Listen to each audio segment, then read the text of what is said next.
Hello, and for those of you who do not know me, my name is Josh, and I design crisis tabletop exercises, and I've been doing it for a long time now.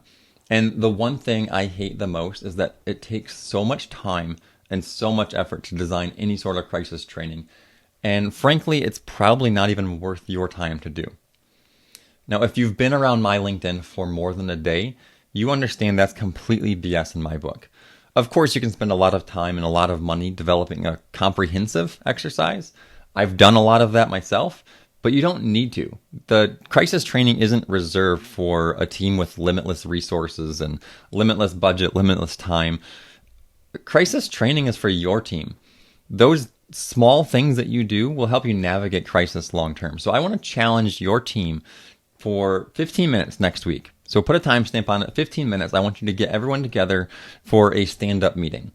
And Google your industry, whatever it may be, and then add crisis or scandal at the end of the search. And I want you to read through the first link, that first story on that first page. And I want you to take a few minutes after you read the link, after you read the story, I want you to take a few minutes, kind of cringe at their misfortune. And then I want you to go through it kind of paragraph by paragraph with your team and strategize about how you would do it differently.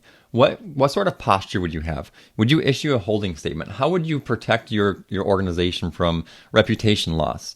At what point would you step in to stop the misinformation flow?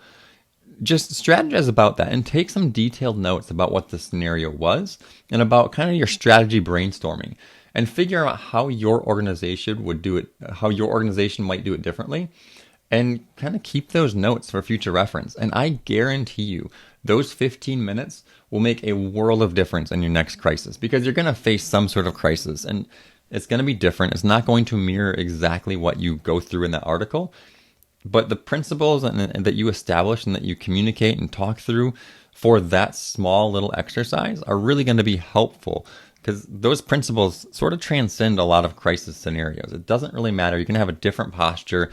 You're going to issue a different press release, different messaging, sure. But communicate ahead of that inevitable crisis, and you're going to thank yourself later.